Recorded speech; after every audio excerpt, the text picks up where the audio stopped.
2020. Yesterday we had a full day and we changed our format.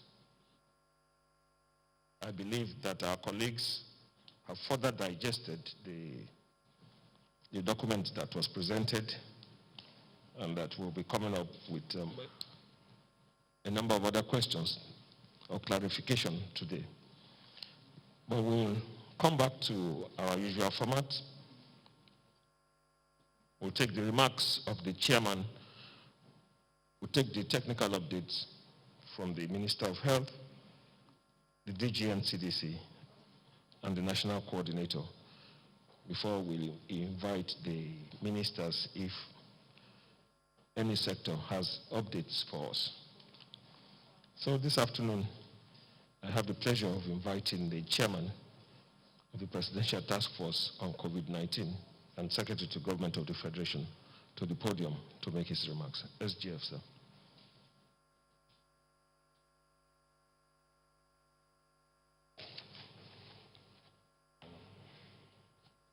Members of the Presidential Task Force, distinguished ladies and gentlemen, gentlemen of the press, I welcome you once more to the national briefing for today, 2nd of June 2020. And today marks the commencement of phase 2 of ease lockdown as approved by the President and announced by the Presidential Task Force. It must be underscored that the decisions of the President and the guidelines providing the details are both products of a coordinated effort designed to enable us achieve a sustainable balance between lives and livelihoods. The Presidential Task Force is conscious of the fact there is a high possibility of members of the public seeing the easing as a signal that COVID-19 is gone. On the contrary, COVID-19 is still virulent, dangerous, and infectious. Our lives have changed for good and will never revert to what we used to know. That is why we have urged all the employers, employees, and leaders of sectors allowed to reopen to diligently comply with non-pharmaceutical measures prescribed in the guidelines and the protocols agreed by the state governments. As we have always maintained, the fight against this pandemic is not a joke, and because the science, data, and experiences that drive our national response are constantly evolving, we urge all citizens to religiously implement applicable guidelines at specific phases of the battle. It is also important to stress the fact that the Presidential Task Force shall continue to monitor the progress and keep the option of a review open should the need arise. I therefore urge all subnational entities with which we have been collaborating to expeditiously factor the guidelines into their decisions and resultant protocols that will be agreed to. Strengthen their enforcement and monitoring mechanisms so as to ensure that the desired results are achieved.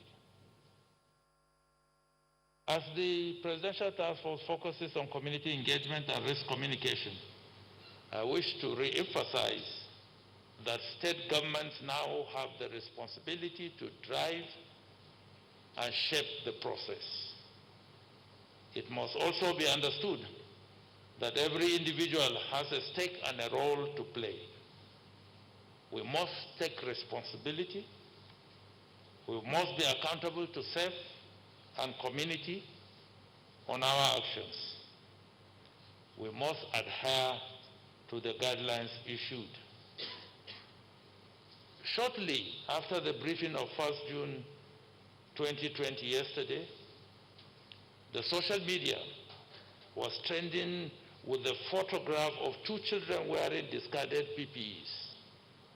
Although it is not certain if the photograph was taken in Nigeria, but significantly, that photograph represents a dangerous development.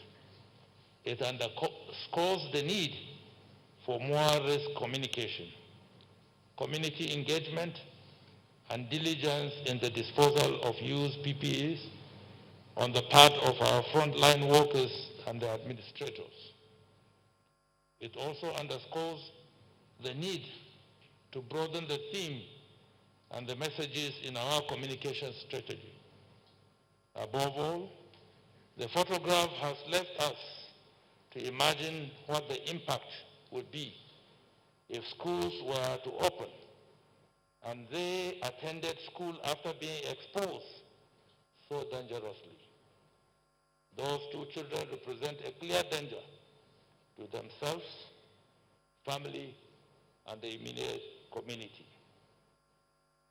While we take remedial measures to reach out to medical institutions on this, I want to use this opportunity to call on all our health authorities to make sure that waste disposal is done in such a way that would not create opportunities for increasing the chances of spreading the virus.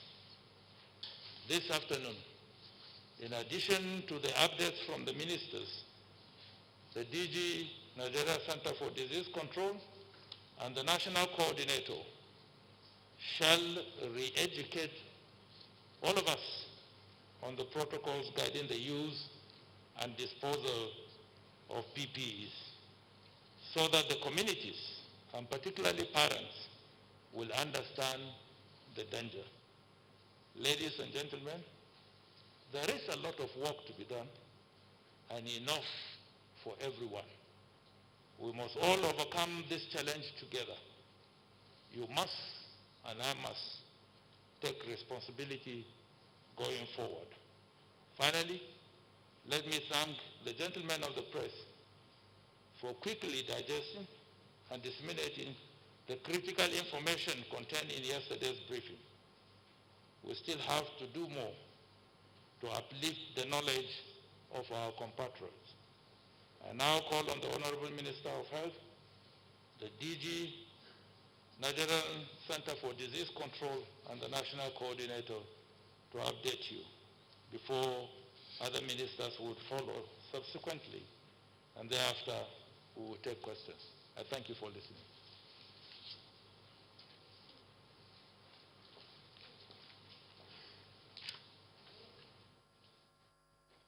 Good afternoon. The Secretary to the Government of the Federation and Chair of PTF, Honorable Ministers here present, Permanent Secretaries, Directors General, ladies and gentlemen of the press. The expanding laboratory and testing capacity all over the country and the growing community transmission rate both contribute to the increase in the number of COVID-19 positives we are observing in recent days. We have nevertheless not reached our testing targets as yet, and therefore ask all persons who fit the case definition of fever, cough, sore throat, loss of sense of smell or taste to first use a mask or a face covering and find the nearest testing center. Those testing positive should report to the nearest treatment center in the interest of their own self-preservation.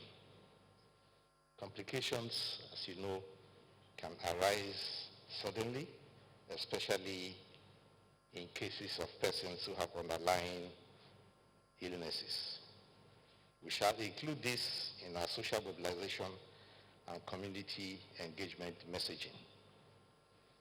We are working with National Primary Healthcare Development Agency to finalize plans on the engagement of existing community workers and agents to conduct house-to-house sensitization on COVID-19 at community level, especially in the high-burden local government areas of Nigeria, which have all been identified, and as said, about 20% of local government areas contribute nearly 60% of our COVID-19 positive cases.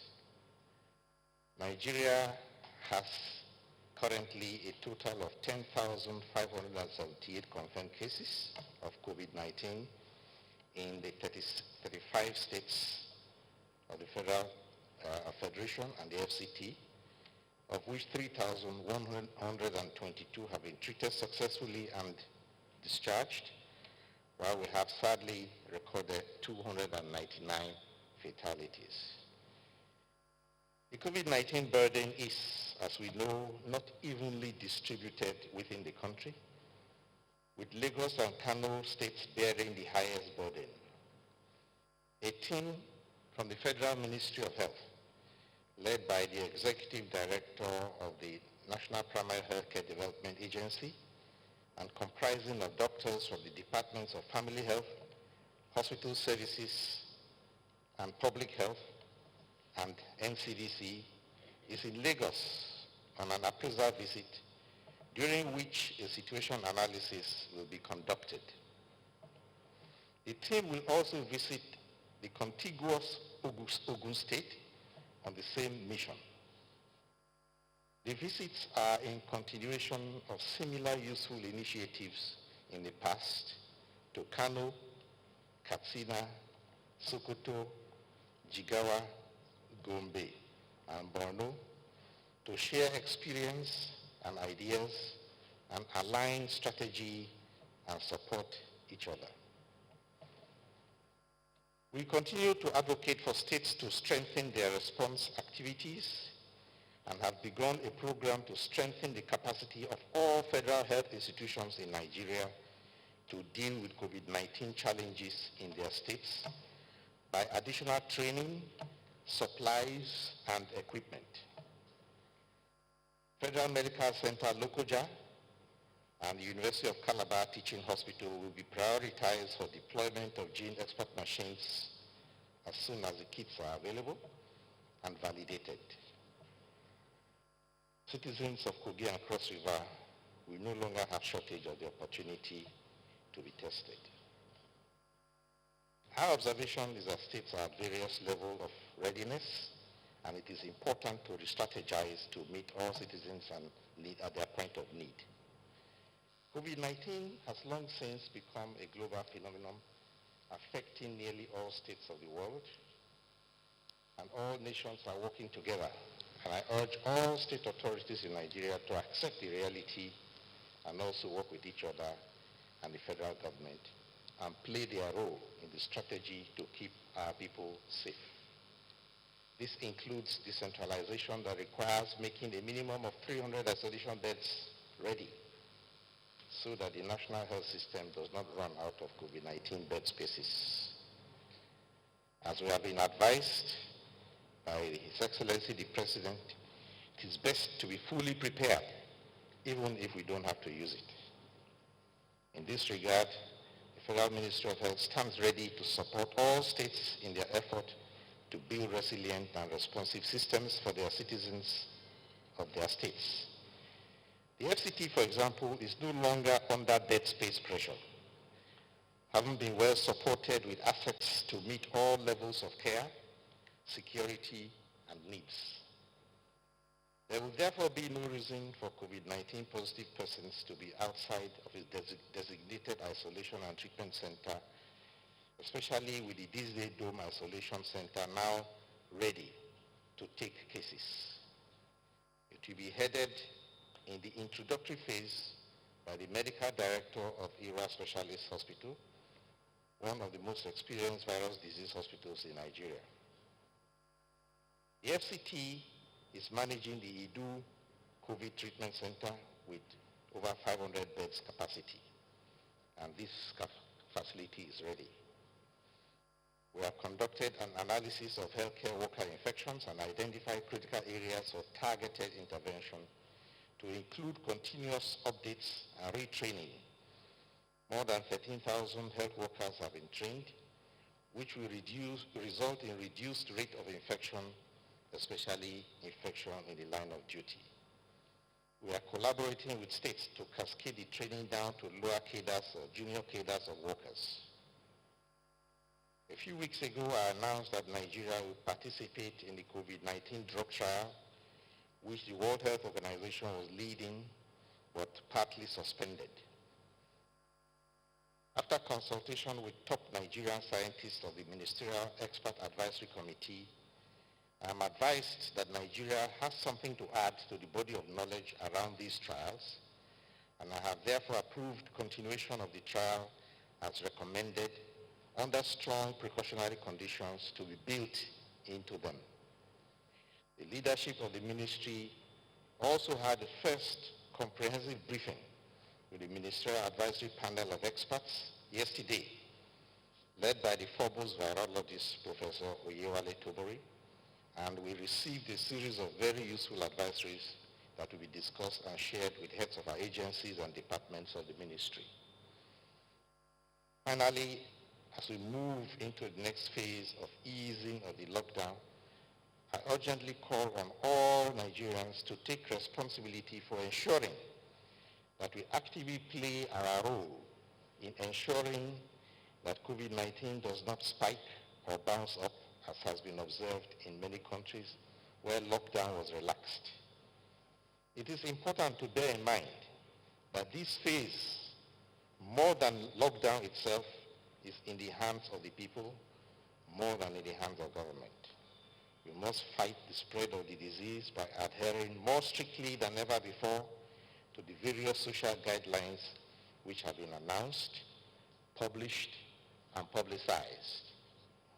Please wear your face mask in public once you leave your house, or even inside your house if you are not sure of the COVID-19 status of people you live with. Wear your mask on your face, not under your chin. It has no value under your chin. Be sensitive about respiratory hygiene, wash hands regularly, use sanitizers, observe physical distancing, open your windows to let in fresh air whenever it is safe to do so. And thank you all for listening.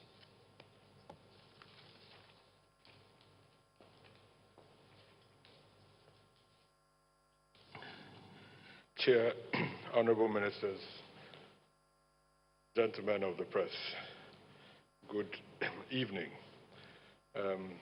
So as we go further in the easing of the restrictions, I just want to remind all of us that the easing of the restrictions doesn't mean the easing of the response.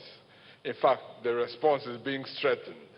The public health response is being strengthened as the measures restricting certain movements are being eased. So I really wanted to just spend today to reflect on some numbers with you, because crossing that 10,000 mark was quite a significant, it was a significant event. I won't call it milestone. And every night when we worked very hard to bring out those numbers, sometimes numbers begin to feel like what they are. You forget that there are people behind each number. So it's very important for us to remember that these are people. And at NCDC, we engage with these people, almost every day, same as the state governments across the country. And when you engage with these people, it means a lot more to you than just the numbers. So really, as we report on this every day, let's remember that these are people. Each single number there represents an individual with a brother, sister, family, village, community. The second thing I'd like to say is something around the provenance of those numbers. So we've reported since the beginning of the outbreak on the likely exposure. Right now, cumulatively, just 2% of cases have a travel history. In the beginning, it used to be 80 to 90%. At some point, it was 100% when everybody came back from some country or the other. 23% of patients, of new cases, are contacts of existing patients. So these are people that have been found through the public health response. There are contacts, and when you test some contacts, you find more cases. At the moment, 75% of people have an unknown source of their illness. But what does this really mean? It means that community transmission is happening. It means that you cannot link your exposure to one particular person or one event. And this is normal of a respiratory virus for which 80% of people are asymptomatic. What it does not constitute is fraud. So for a newspaper to present these figures as fraud is irresponsible journalism at the very least. We have been very proactive in making sure every Nigerian is informed. Every night, the team works very hard. Every day, we come here to represent, to tell you what these numbers are. So at least we expect responsible reporting of what these numbers mean. And at least check with other countries what proportion in the US, in Japan, in China, during community transmission, can you identify a known source for? Our percentages are no different than reported anywhere else in the world. So how does this represent fraud? So we need to really understand what these numbers mean.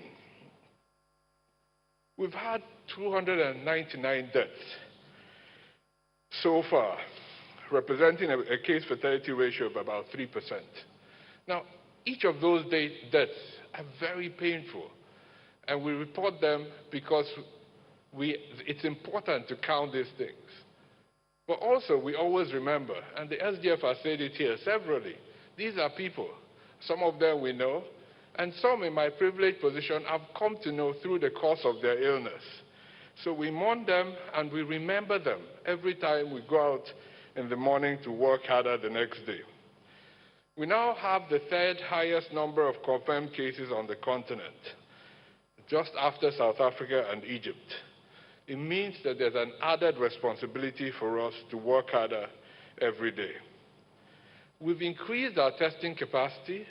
We've now tested over 65,000 samples and increased our lab network to 30, having just activated a lab in Bauchi and one new one in Abuja.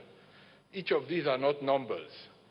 There's a lot of work behind every new lab activated. Means equipment has been procured, people have been trained, people have traveled to make sure this happens. State governments have invested. So when you just hear a new lab activated, it's not just a number. It represents a collective effort of a country trying to respond to a public health emergency. Another number that is important, 60% of our cases are in 20 local governments. And we publish these local governments with the new regulations, with the new easing of restrictions. So this will now define our response even further. Out of 774 local governments, if we have 60% of cases in 20 local governments, it means that we will focus a lot of our efforts on those 20, while not forgetting that we need to prevent spread to others. We've deployed 37 rapid response teams with over 450 people that have left their homes for weeks on end, supporting the response across the country. These are not just numbers. They are people that have left their own families and are working hard to support the response and make sure things get better. We've had 812 healthcare workers infected. They're not just numbers. 29 of these work for the Nigeria Center for Disease Control. There are people I know. They have families, wives, children. About 8 of them right now are in the Do Treatment Center. So they're not just numbers. They are people, and they matter, and we must remember. We've distributed over 40,000 pieces of complete PPEs And we continue to do this. By this weekend, a new consignment will be going out to every state, every FMC in the country. So they're not numbers. These are life-saving commodities. So finally, one that will interest you, over 150 different jingles have been developed and aired, different languages, different formats, and we've sent over 100 million text messages through the support of MTN, Glo, 9 Mobile, and all the big telcos. So that's just a little bit of a reflection of what these numbers mean. Behind all these numbers are people, our efforts, our organizations responding to this outbreak. But the most important number that we will all focus on in the next few weeks from the public health side is to keep pushing to test more, to establish where we are in the outbreak in order to guide the response. So this is my bit for you today, to always reflect when you see the numbers, what those numbers mean. And remember, look for explanations. Sometimes the use of strong words like fraud really comes to the heart of many thousands of people working on this response across the country. Thank you very much.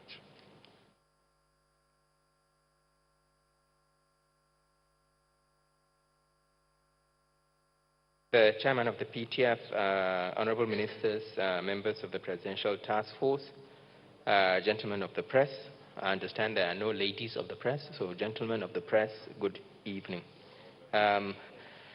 Yesterday, we promised that we will bring forward today guidance or safety advisories with regards to opening up of places of worship. And before I do that, I want to make some clarifications because I know there's been a lot of concern nationwide about the opening of places of worship. There is no doubt that COVID is still around. There is no doubt that it is safer for you to stay at home. There's also no doubt that it is safer for you to worship at home. The PTF is providing safety advisories or guidance in the event that you need to fulfill your spiritual needs and you cannot do it at home. But we are not making recommendations that people should go to places of worship. But if they choose to, we are providing advisories to enable them to do so safely. It is still better to do your worship at home. COVID has not gone away. You only need to look at the numbers. We are in the exponential phase of the illness.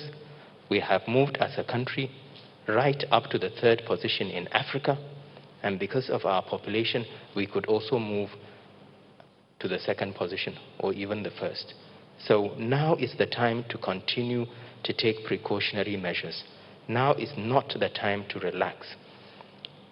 It's not the time to relax. So I hope I've made that clear, but I will go through the guidance. And the guidance is really a baseline for states to work on.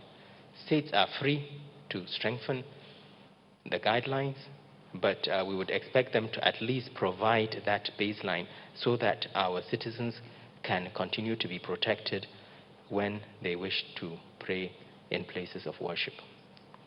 So, in view of the widespread community transmission of COVID-19, it is important that places of worship operate in a safe manner to ensure the protection of public health, avoid outbreaks, and safeguard the health of vulnerable members of the population. To this end, the following guidelines have been developed as a minimum set of standards that have to be complied with for places of worship to safely operate nationwide. They have been developed by the PTF in liaison with leaderships of the religious communities in the country and should be used by state governments as a baseline for permitting the use of these facilities. It is important to note that due to the nature of religious congregations, places of worship are particularly recognized to have a major potential for spreading COVID-19 infection among worshippers. And this has been clearly demonstrated in several outbreaks globally linked to religious gatherings. Therefore, places of worship that are unable to comply with these measures should not be allowed to operate by state governments. The following measures are recommended. All places of worship must sign up to full compliance with all aspects of non-pharmaceutical interventions required to protect the public from COVID-19, including but not limited to 1, ensuring the supply of running water and soap/alcohol sanitizers at entry and exit points and in all high-contact locations, including bathrooms. 2, worshippers must sanitize their hands before entry. 3, worshippers must have temperature checks before entry, and the supervision and enforcement of this will be led by the leadership of the various facilities. Use of face masks is mandatory. We strongly discourage all close contacts, including shaking hands, hugging, kissing, handing out of materials, and sharing of worship implements, including prayer mats, musical organs, microphones, etc. The capacity of the facility should be limited to allow for physical distancing of at least 2 meters between persons. Facilities should consider the use of floor or surface markings to guide distancing, and people from the same household should be encouraged to stay together. Local arrangements will apply in terms of the capacity of these facilities, but the most important thing is to make sure that the physical distancing rules apply. Local authorities will also be advised in terms of areas of hotspots that might require greater restriction.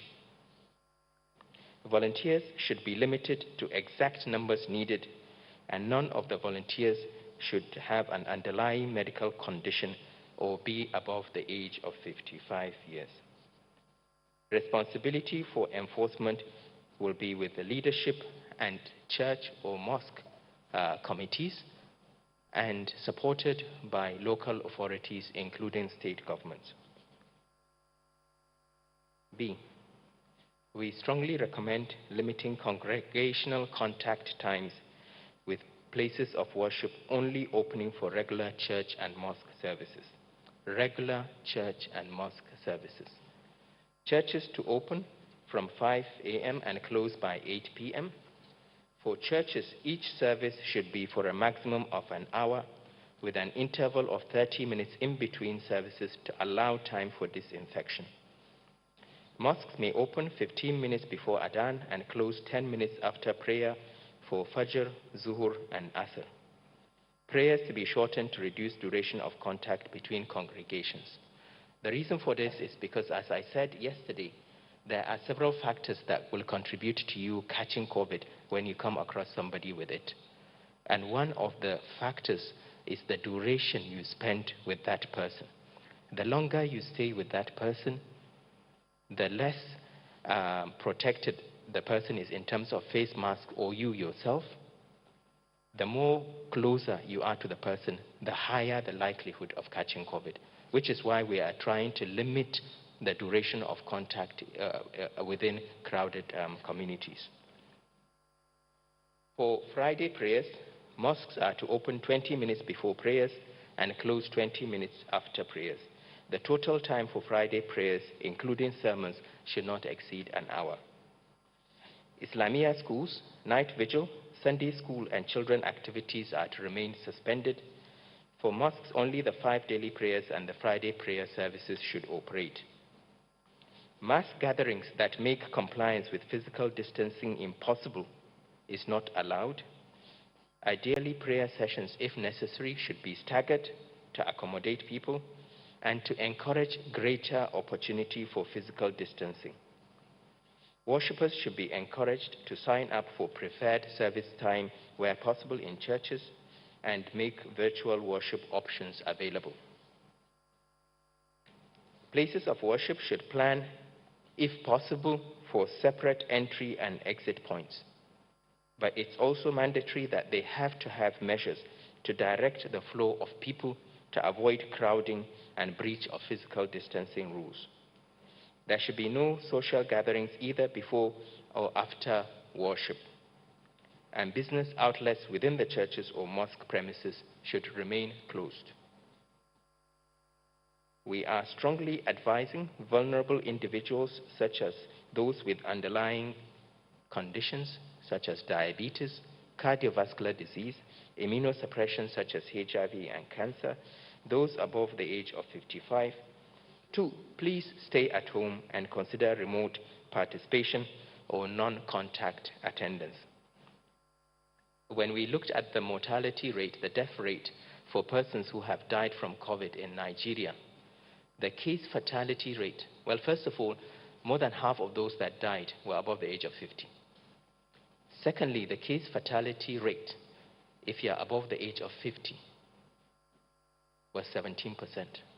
If you're above the age of 60, it's 18%. It's almost 1 in 5. A 1 in 5 chance of dying if you catch COVID and you fall within that group. There should be improved environmental hygiene and clear decontamination processes. So, for instance, places of worship should ideally be free of carpets to allow easy and regular disinfection of floors and furniture. Where this is not possible, then arrangements should be made by places of worship to ensure deep cleaning of the carpets. Windows should be left open during services, and preferably use non-enclosed spaces or open-air services as much as possible. If you are staying in an enclosed environment and somebody coughs at you, the likelihood is that the droplets will probably reach you if you are close by. If you are outside, the wind may carry it away and it may not necessarily target you. So that's why staying outside is safer than staying indoors when it comes to close contact with a lot of people, mass gatherings. Frequent cleaning and disinfection should occur for high-touch surfaces, high-traffic areas, common areas, and bathrooms. This is because we know, apart from respiratory droplets directly contaminating people and getting infected, the second most frequent cause of infection is people touching contaminated surfaces and touching their face. We recommend using dilute bleach to disinfect all surfaces regularly after removal of visible dirt. In terms of keeping infected persons out and reducing the risk of onward transmission, public awareness campaigns should take place through effective messaging using conventional media and online outlets, and placing of signs and notices at strategic locations within the facilities. This information should address common symptoms of COVID, the risk of transmission, and the vulnerability to severe illness, etc.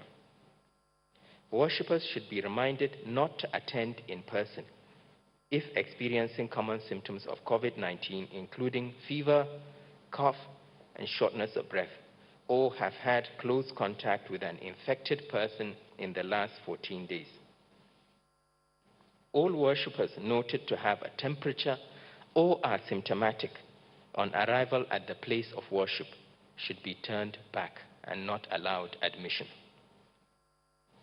Places of worship should ideally keep up-to-date records of their staff, including contact details, and if possible, a record of attendees at church services, for instance, or even at small mosques to enable contact tracing in the event that somebody comes up positive. And considering the dangers posed by the pandemic, we strongly recommend that religious visits to homes by religious clerics should be discouraged. These guidelines provide a baseline for the states to then develop their own policies specific to their areas, depending on the prevalence of COVID, depending on whether or not people are likely to follow and comply fully. But we will be reviewing these guidelines from time to time, and we will definitely review them if it looks like we are having issues with regards to this relaxation. And I plead with the public to understand with us, but more importantly, to please continue to stay safe. It is better to stay at home and worship than to go into a place of worship. Thank you.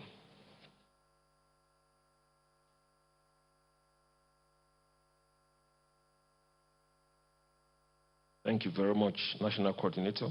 I think I'll still have to invite you back to the podium just to say a few words on effective use and disposal of PPEs. Apologies. So, when it comes to personal protective equipment, we have different gradings of PPEs. We also have a guideline in terms of rational use of PPE. Globally, worldwide, there's a move towards rational use. It depends on the sort of services you offer, whether you're a healthcare worker or you're out in the community. Regardless of that, PPEs are supposed to be safety equipment. They do get contaminated following contact with infected persons, and they need to be handled safely. They also need to be disposed of safely. I don't know the background regarding the video, but as the chairman said, it's important that the public, including parents, realize the importance of avoiding contaminating themselves with not only PPE, but also anything that has to do with a hospital setup, such as needles, such as swabs, etc., because you can pick up other infections as a result of it. Where you do come across discarded PPE, please notify your local authorities, particularly the environmental health sections of the local authorities, or even contact us if it is within the FCT, and we'll make arrangements to pick them up. As far as we know, hospitals know what to do when it comes to discarding and disposing of PPE safely, and this needs to be abided by. Thank you.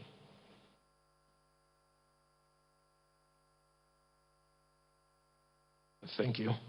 We do not have updates from the ministers, so we'll go straight to the questions.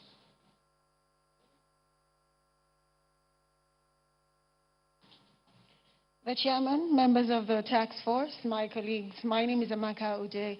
I report for Arise News. And my first question actually goes to the National Coordinator. So we have heard you speak time and time again about the non-compliance to protocol. And now, leaving the capping of the number of worshippers in places of worship in the hands of the state, are we not sitting on a time bomb doing this? I ask this question because even prior to the PTF, issuing these guidelines as it concerns the places of worship, some states have allowed as high as 500 people congregate, even in small enclosed environment. So Nigerians are saying, is there a way that the PTF can probably give us a number, the same way you've given us a number for gathering in public places? You said no more than 20. The religious houses, like you have mentioned here, that it's one of the hotspots where you identified that COVID transmission can really go out of hand if not controlled. And my next question is for the DG of the NCDC. Kogi State, we have to talk about, because the anime chairman of Kogi State, he is actually calling on the government to really intervene and come in there and carry out random testing, because he's saying we're not even getting the true picture of what is happening in Kogi State. And I do know that the NCDC, you do have what you call the emergency centers scattered all across the country. The state governor and the government, they're insisting that the 2 index cases that you discovered, that the chief imam, who is the #1 person, he was stung by a bee. He doesn't have COVID. They are still insisting on that. So my question to you this evening is, the emergency center in Kogi State, what are you doing in terms of contact tracing for these 2 cases, and also the testing in Kogi? What is really happening with that? And finally, to the chairman of the PTF. Well, the last time I had spoken to you about, the data, especially since now that we're not opening the schools, parents are complaining. They are really lamenting. They're saying, we're spending so much on data for the children to get educated and informed. What are you doing to reduce the price? It's you. Because I had posed this question to you, and you had promised to speak with the Minister of Communications to really do something about it. So we need an update on that. Thank you.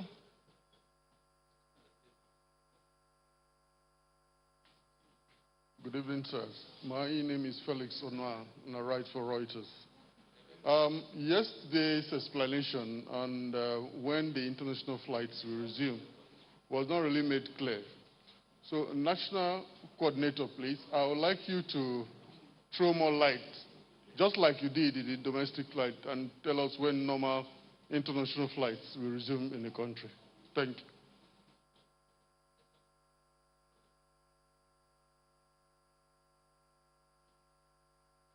Good evening, all. My name is Friday Okerigbe. I'm a reporter with Channels TV. I would like to direct my first question to the PTF chairman. You repeatedly said yesterday and today that the decision that were announced yesterday are subject to review. So I would like to know what specific developments is the PTF looking out for that could make us reverse the decision we have taken? Are we looking at the level of compliance or disobedience to the protocols, or we are looking at the number of cases that will be reported in the days ahead? What are we looking at that will lead to the reversal of that decision that we have taken? And the second question, I will appreciate if the DG NCDC responds to it because he is an expert. I'd like to know, you said on this platform that we have not peaked yet. Most countries that took similar decisions that we took yesterday as to relaxation are countries that have peaked in this virus. So what is actually the rationale behind that advice to the president that led to the announcement of those relaxations that we had yesterday? Now, I would like the Minister of Health to respond to the third question. It has to do with the Madagascar solution. You told us last week that some agencies have already received samples. You mentioned NAFDAC.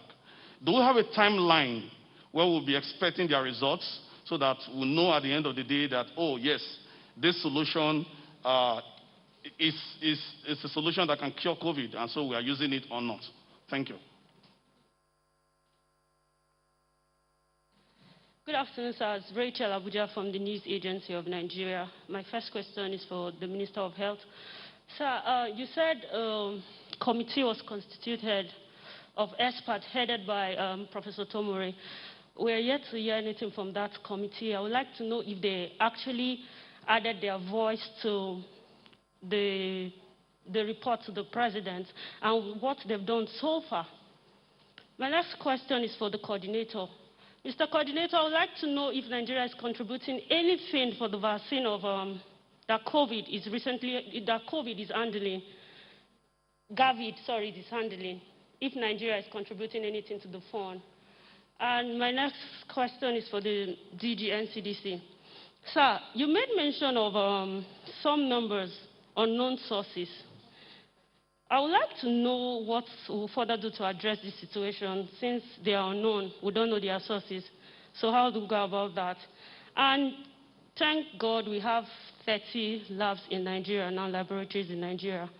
Are we just looking at just testing alone? Are we not thinking of isolating these viruses for further downstream to get to prepare drugs and test kits and vaccination production for the country? Many thanks.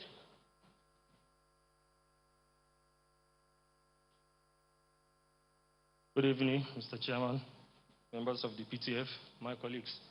My name is Mohammed Salih Nazif. I work for Voice of Nigeria.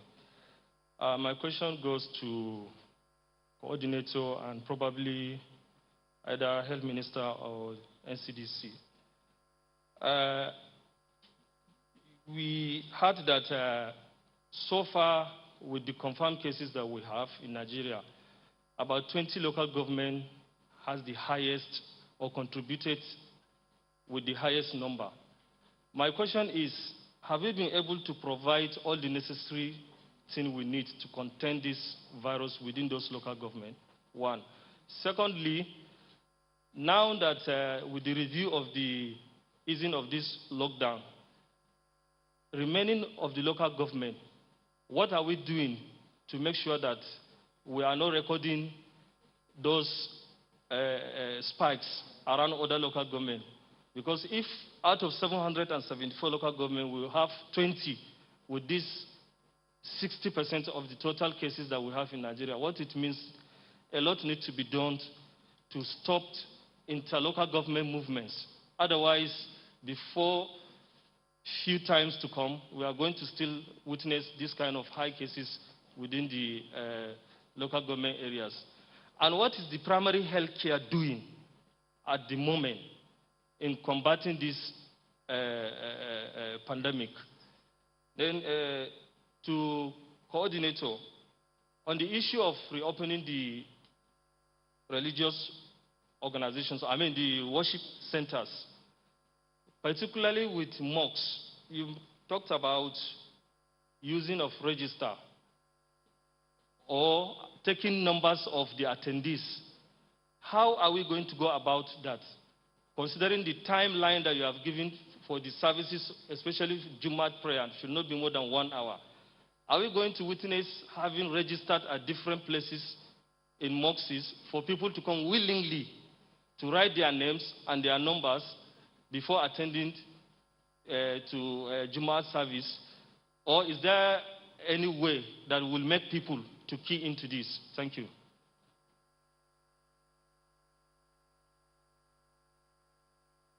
Good evening, the chairman and members of the PTF, Nigerians at home. My name is Mitaire Ikben. I report for the NTA. I want to ask the PTF, domestic flights are expected to resume from the 21st of June. I want to ask, what would be the fate of a passenger who decides to use a flight to a particular location and still has some interstate distance to cover before getting to the final destination? For example, somebody coming in from Lagos and going to Nasarawa or to Minna and has to fly to Abuja and still has some interstate distance to cover, bearing in mind that the interstate travel ban is still in place. What is the fate of that passenger? Thank you.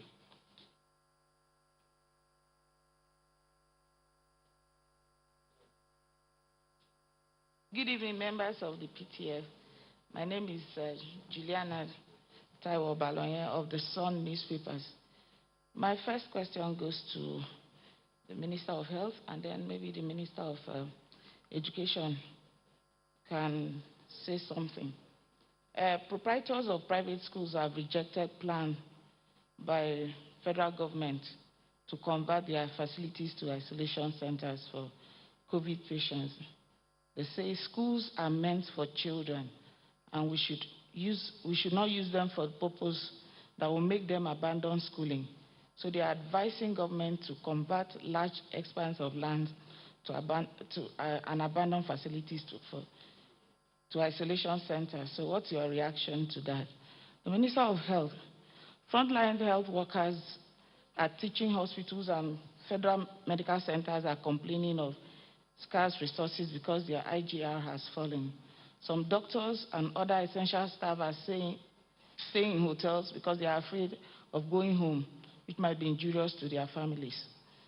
Now, what are the specific incentives you have given them and teaching hospitals and federal medical centers?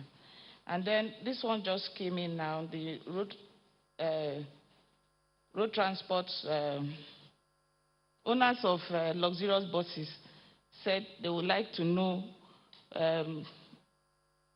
when they will have timeline, just like what you've given to airlines, when they will have a timeline as well to begin business. Thank you. Good evening, members of the PTF. My name is Yemi Adebayo from AIT.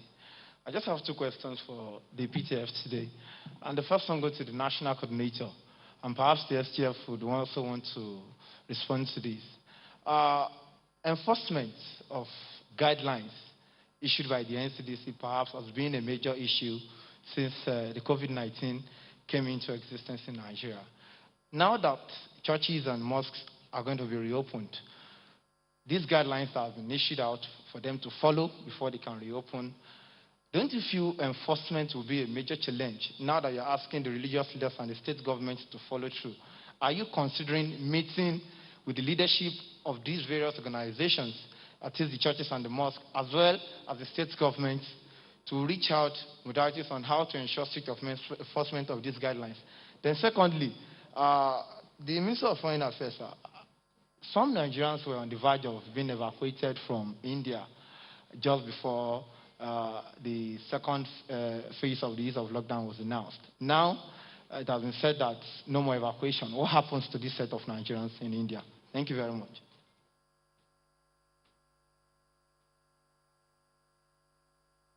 Thank you. We've taken all the questions and we'll be receiving responses from the Honorable Minister of Health, the DG NCDC, the National Coordinator, the Honorable Minister of State Education, Honorable Minister Foreign Affairs. There's a question posed to the Minister of Aviation. I'll keep it in brackets, and then the SGF will wrap it up. So let's begin with the Minister of Health.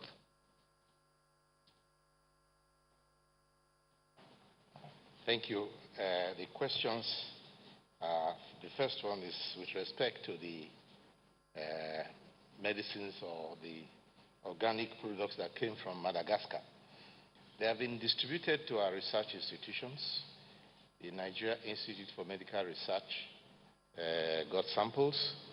The Nigeria Institute for Pharmaceutical Research and Development got samples. NAFDAC got samples. And then the Ministry of Science and Technology got samples because they have an agency or a department that also works with organic herbs for treatment. Now, the timeline for delivery is not something you can give anybody in research because they have processes which they have to go through, and they will not all be reporting at the same time. The work that NAFDAC has to do will be different from what NIPRI has to do, and probably also different from what NIMA has to do. So there is no timeline. What we are doing is waiting to hear. We might get preliminary results or preliminary findings that this is what we have seen so far. We have not got that yet. It's just been a couple of days since they were given these samples. Now, the committee wanted to know what are the results of the conversation. Yes, we met with them since they've been there. There are 17 expert professors and persons with great experience in disease outbreaks and public health and infectious diseases. And they have been separated themselves into subcommittees and addressed various areas in the health sector and did an appraisal. How have we been doing? What can we do better? And what do we need to change?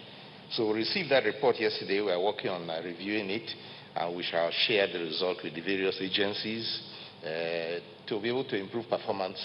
That is the purpose. It's an advisory for all of us for what we need to do, and also to improve delivery using the experience that they have acquired over several decades. We shall also share some of the results with you. Now, the question about 20 local governments, I think many of us will have to put into that, but usually it gives you an opportunity to be able to zero in. If you have all your cases concentrated in a few places, to zero in with testing, case finding, and so on. Some people do what they call a precision lockdown, in that you might lock up those areas so that you can reduce movement from there in and out. But I think NCDC will also say something about that. What is primary health care doing? Right now, the primary health care became more involved with the COVID-19 response when we went into the community transmission phase, because they work in the communities. They have a pool of workers who are engaging the people all the time. They know each other, they know them, and they can help very much in driving case finding, in advising people to go for testing. People who go to primary health care with symptoms, they will tell them, encourage them to go for testing and follow up on the testing. And those who are in any place, like where they are doing community-based management, they can supervise that. And so they have a very important role to play in this phase of surveillance, and some of them can also support infection prevention and control activities. But this is the phase where they work very hard in supporting the entire system. Right now, the executive director is in Lagos trying to see in what way he can also support Lagos State with his own strategy, which ties up with the question about private schools. I'm not sure private schools were actually invited. It was public schools that were looking at the dormitories. Some people say it was the PHC. Not really the PHC, because the PHC, primary health care centers, will continue their own service delivery, except it's so large that you can devote a wing of it, maybe just as a temporary holding room. But the intention is to be able to take perhaps dormitories or similar structures, if they are well built, as a holding area or as an observation room for persons who have no symptoms. And we have said that there are people who have no symptoms at all, or very little symptoms, very mild. Many of them are young, able-bodied.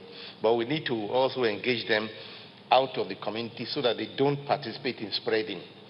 And it is this observation, this isolation for which we intend that. Not those who have symptoms, because once you have symptoms, you need treatment. And if you are without symptoms, you only need a few vitamins and maybe some headache medicine, but you don't need much. So that's what the primary health care was developing, and they will share the idea only in large modern states where you have the situation evolving that you are getting short of bed space, and then you can use that as a fallback position. So that I think it's possible that they may approach schools, because schools are on break now and the dormitories are not being used, so they'll be upgraded and presented. But then, of course, full disinfection takes place, complete disinfection after use, so that there is no remnant of and no fear or that anything remains behind there. So there is, and that's a strategy that many countries are also already using. It's not new to us.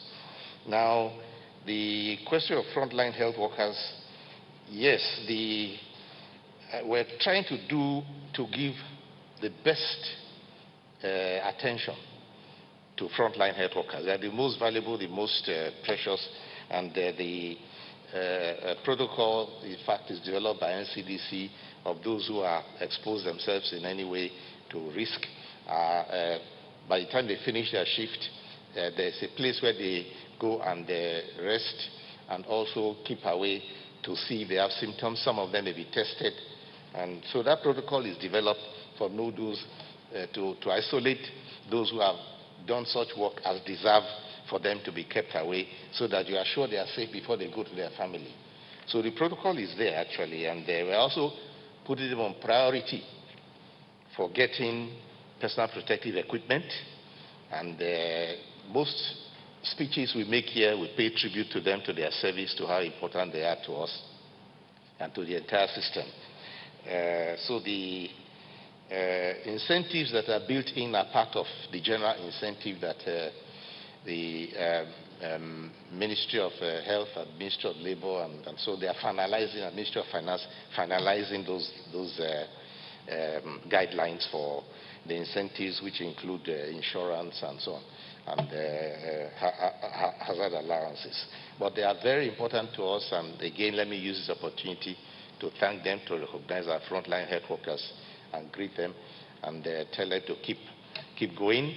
We are not doing badly at all, and they will be among the ones we have to really praise when we have good control of all of this. Thank you.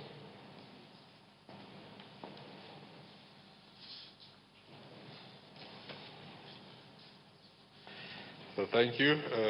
Many of the regular questions on Kogi, for instance, we'll continue to work to do our best. There's nothing new. We'll keep trying to do our best to gain access to the people and support them in the work that they do. Like I've always said, this is an infectious disease. A virus is really apolitical, and we must keep trying to keep it that way. On whether we've peaked or not, we have not peaked. That is the situation. But still, we have to make the difficult decision between lives and livelihoods.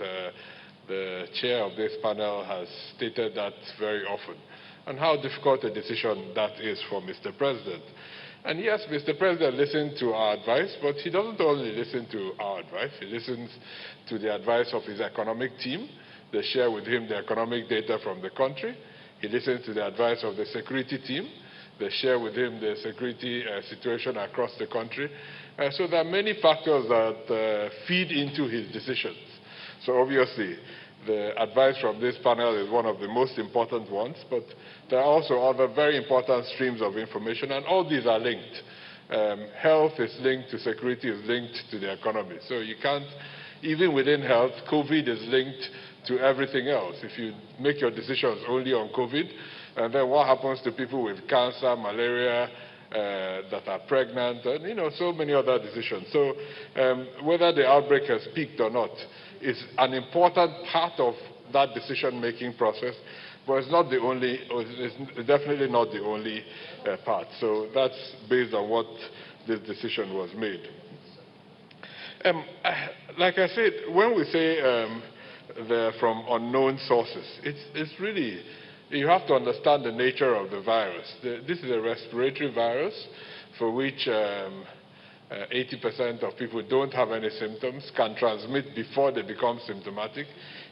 Why are we not touching surfaces? Because you can touch a surface and become infected. So most people don't know where they get the infection from. That's just the reality of this virus. So it's not a failure not to know. That is just a fact. So I wouldn't, I know when you say unknown, it sounds, when you don't know, it's a bad thing. But in this case, it's just the reality of the virus that we're dealing with. I like the question on whether testing is enough. Testing is actually definitely not enough. We just released some new sequencing work we did with Redeemers University in Ede. We released it quietly because right now, we shouldn't really be talking about sequencing. We focused very hard on the response and on the easing of the lockdown. So we haven't kind of celebrated that a lot because our numbers are still going up. So whether you sequence or not, the impact of the sequencing will come later in the response. But we're definitely doing the research necessary to guide the response. The question of the 20 local governments. The 20 local governments that we have identified are important for us to shape the response. It doesn't mean that we're going to not do what we need to do in the other 744 local governments in the country. Or is it 54? Yeah, 74 minus 20 will give us 54. 754, right? We will keep working in all the other local governments. So it's just that we will focus a lot of specific work in these local governments. Of that, almost every local government in Lagos is part of this 20. So this is really defines where we'll keep working. And the final thing, I think the Honorable Minister has answered on the role of primary health care. Even though we talk about primary health care, we remember everything is linked. Primary health care, imagine a pregnant woman starts her journey in antenatal classes in the primary health care. Eventually, she's going to deliver. Most likely, she won't deliver in a PHC. Some do. Others will go to a secondary health facility. So we have to try and keep the whole system working and the whole system supporting the outbreak. So when this outbreak started, like every small outbreak, it starts with NCDC. This is what we do every day. It's our bread and butter.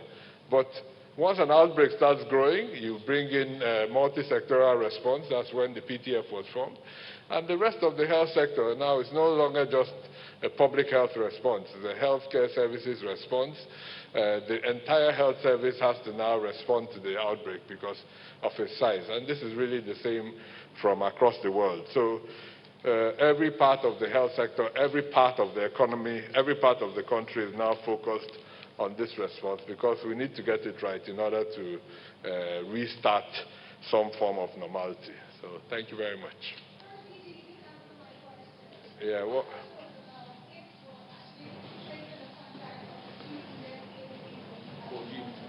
okay, yes, we are. So you know how contact tracing happens in real life. If you are infected, thankfully you're not, we'll ask you, because you are the person that will tell us who you've been in contact with. Then we get the numbers of all those people. Then we start calling them, right? And then we ask them how they're doing, and we follow up with them. So that's what we're trying to do as much as we can. But of course, sometimes you don't know. You tell us, okay, I was in a school, and then we have to go to that school. Thankfully, schools are closed. But you can be in a social event or something, and we now have to go there to find out who else was might have been in touch with you. So contact tracing cannot be complete on the phone. You also, and not everybody has a phone, obviously. So normally, contact tracing is the responsibility of the state government, right? The state public health teams. We don't normally get involved in contact tracing at all. So an ideal situation, just like in any outbreak, is where all aspects of government are really working together. So we're working towards that ideal situation. We're not there yet, but we'll keep pushing to get to that ideal situation in every state in the country. Thank you.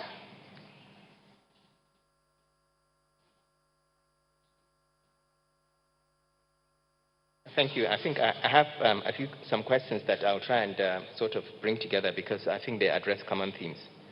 So the first one, I think, Amaka, you asked why didn't we give capping in terms of the capacity. So the way, there was a lot of discussion about this at the PTF meeting. It generated heated discussions. But the thing to remember is when we say limiting capacity, it's all about ensuring physical distancing. So a lot of mosques, for instance, I'll give you an example. There are mosques that carry only maybe 20 persons. So if we say a limit of 50, that's way beyond what you would expect. There are places that may take 6,000 to 7,000 people for church worship, for instance. So if we say a limit of 50, the physical distancing, there will still be a lot of space left. And if we look at the scientific side and say, well, why don't we just say a third of the capacity? Well, what about 50%? If it's a large area, they will still be able to maintain physical distancing. So which is why we decided that let the state authorities decide for each place of worship, or across the board, they may come out and say it shouldn't exceed a third capacity for that state across the board, and that will be fine. But they are the ones that will be doing the enforcement, and we expect them to limit capacity. That's the thing. We expect them to make sure that physical distancing measures apply, whatever formula they use, that those physical distancing measures apply. One of the advantages of places of worship and religious institutions is that they are probably one of the most organized of all the institutions we have. They have leadership, they have volunteers, and they have processes for enforcement. So if a state, just like Lagos, for instance, are registering premises, if they decide they can register places of worship, tick them off and say, yes, this has been agreed with the leadership of those places of worship. These are the conditions you have to abide by. We have checked and you're okay. You can start providing those services. It's possible. But it's very difficult for us to impose general measures that are very prescriptive at the federal level on all states. States will have to take some degree of responsibility because they are the ones that will enforce these rules. So that's why we said capacity, this is the condition we are giving. You have to maintain physical distancing. And if you keep that physical distancing, then you can decide what the capacity will be. One of the recommendations we made, for instance, was to consider people coming in cars and staying, rather than going into enclosed spaces, staying within themselves in cars and attending church services. So that's unique. That's something that is being practiced outside the country, for instance, and nothing stops some of our places of worship, particularly churches, for instance, delivering services in this way. There was a question about registers. I did make it clear that where possible, and this applies particularly to setups like churches. It may be more difficult in mosques where people come and leave fairly quickly.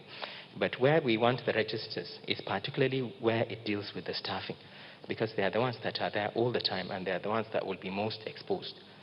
So for places of worship where they have staffing and volunteers, they make sure they have a full contact list with contact addresses, etc., so that if there's an outbreak, we'll be able to get on top of it fairly quickly.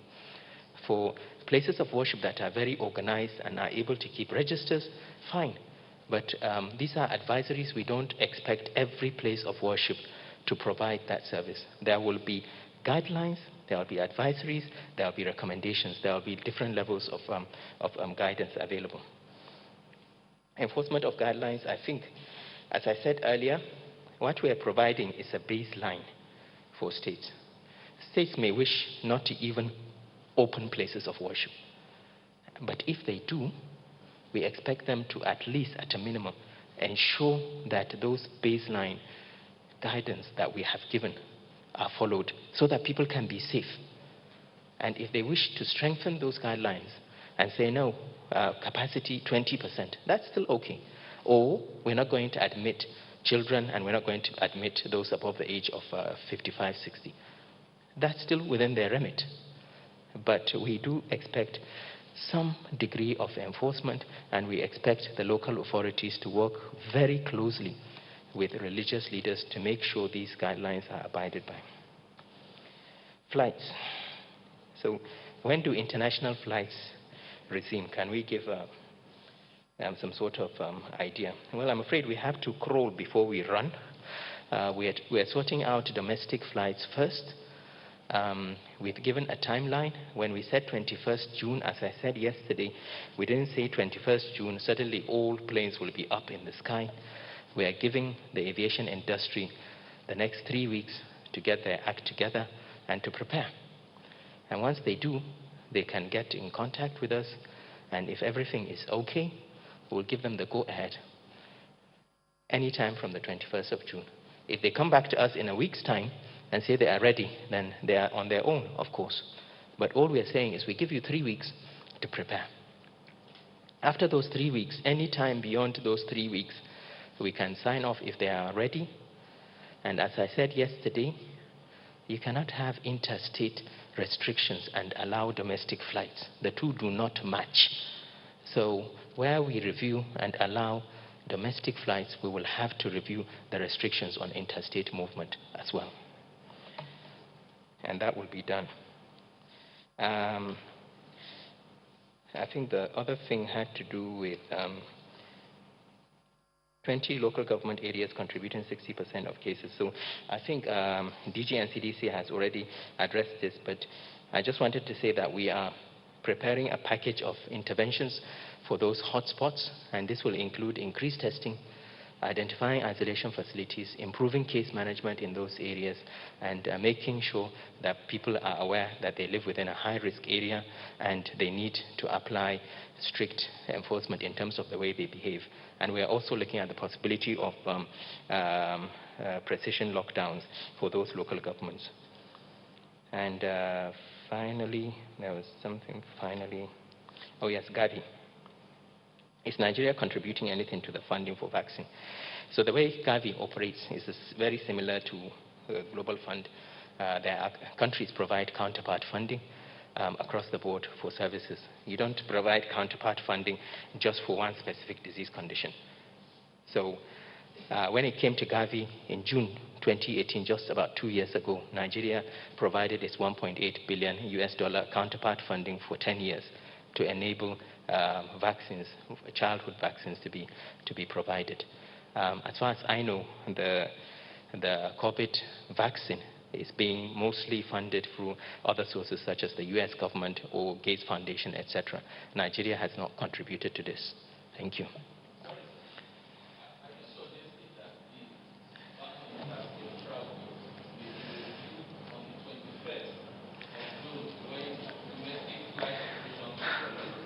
So, aviation industry, 3 weeks to get ready.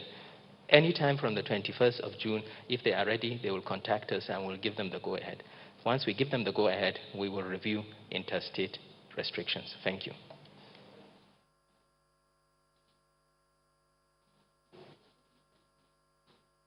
Honorable Minister of State Education. Don't want to. Okay.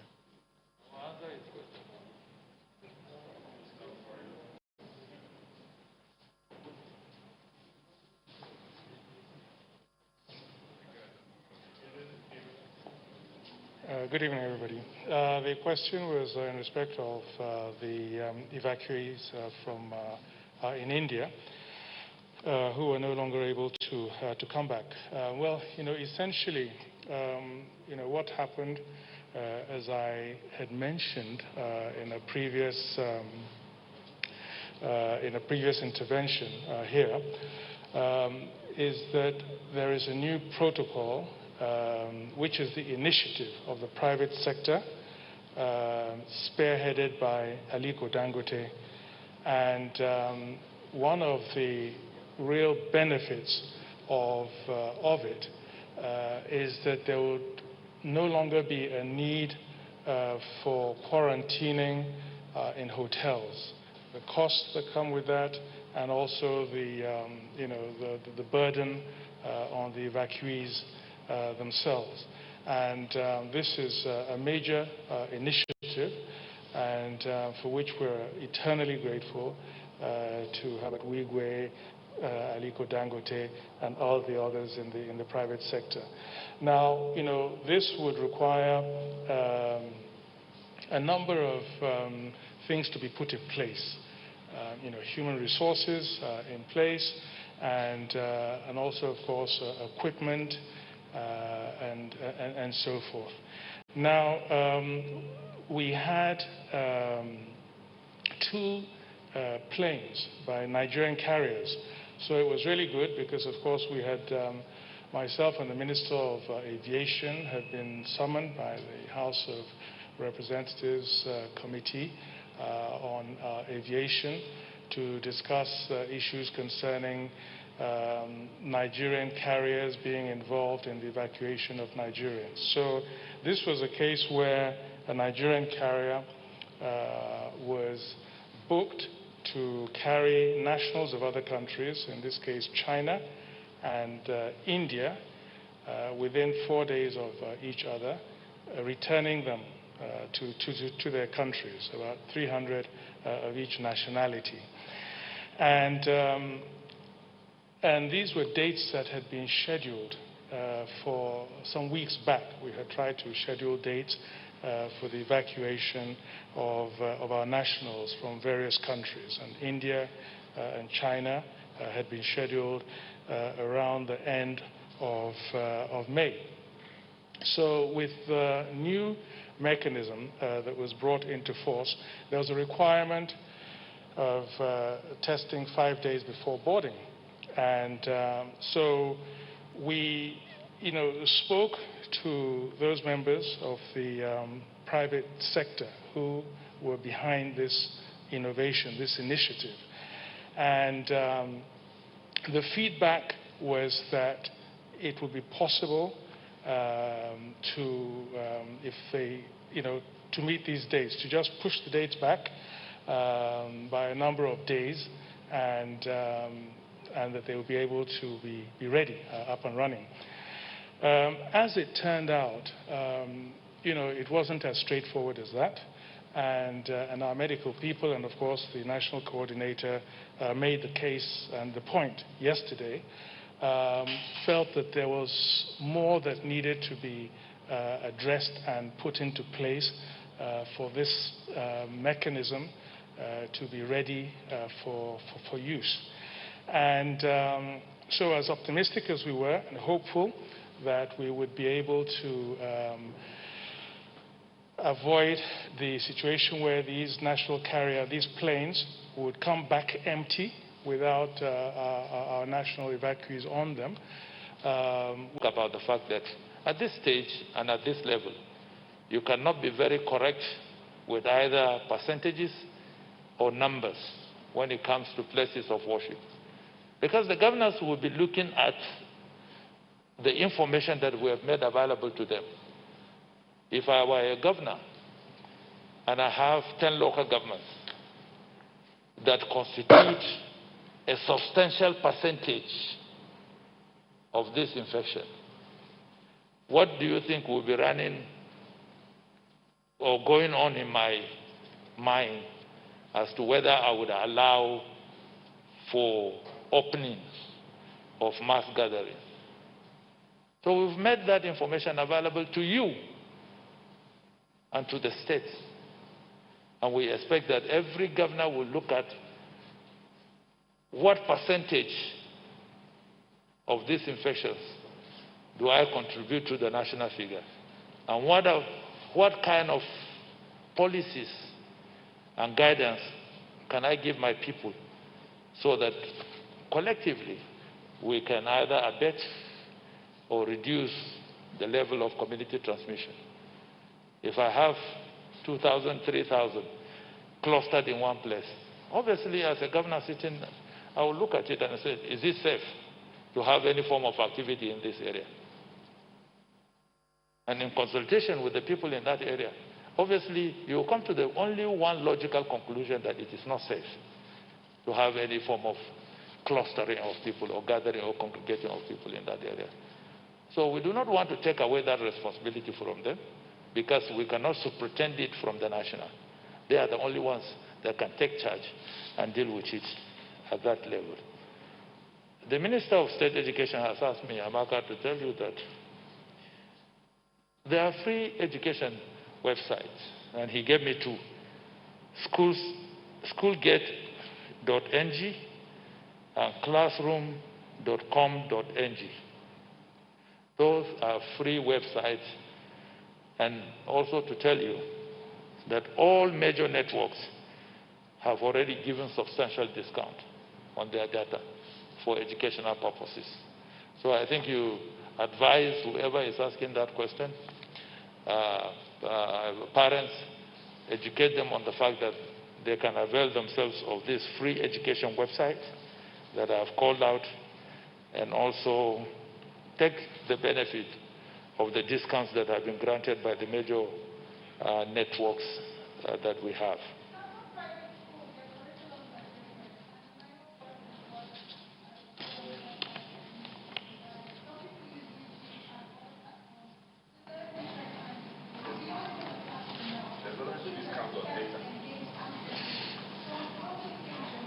Yeah, but what he's saying is that there's already discount on data given by the major networks. They have also established free education websites. You know, it depends on the kind of data you want. It's true, we all use phones. It depends on the kind of data you want.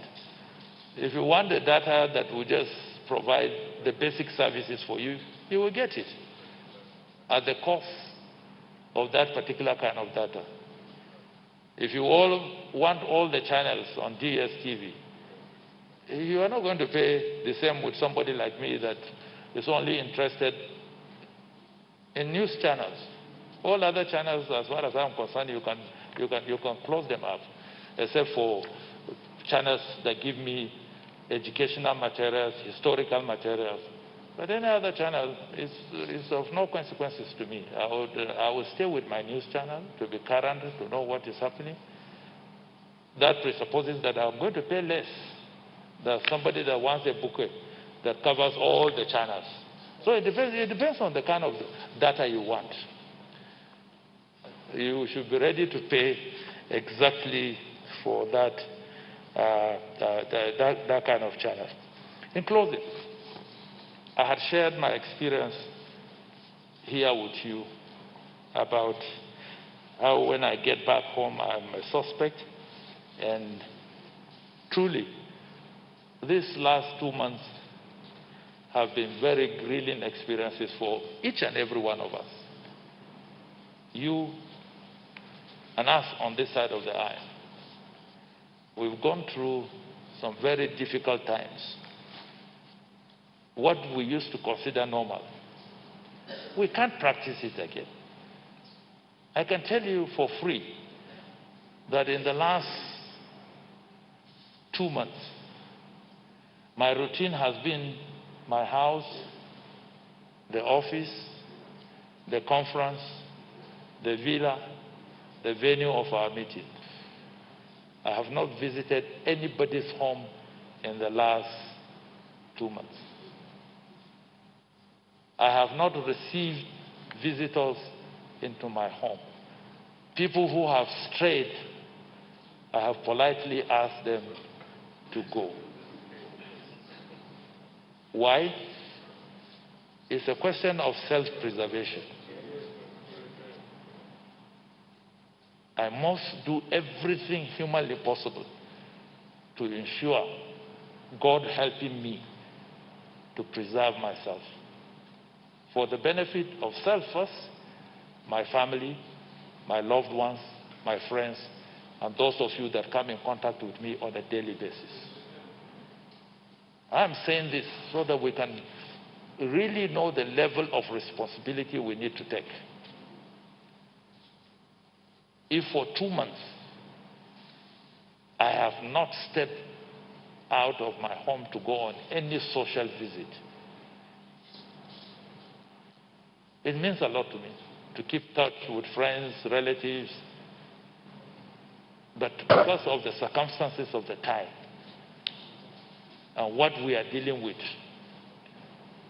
I believe that the message that should go out there is not about if the federal government has lifted the ban. We didn't lift, we relaxed it.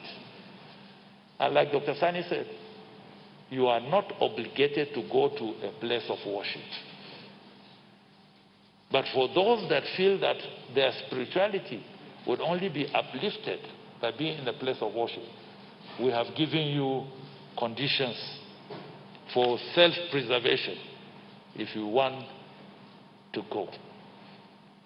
And we've made it very, very clear that the places of worship have been established as one center where transmission has gone on.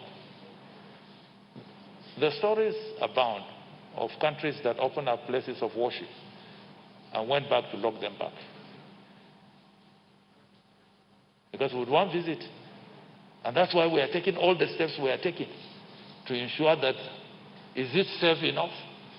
It is now left for the places of worship, the administrators of the places of worship, with the local authorities to come to a decision as to whether those facilities are safe enough to receive their congregations.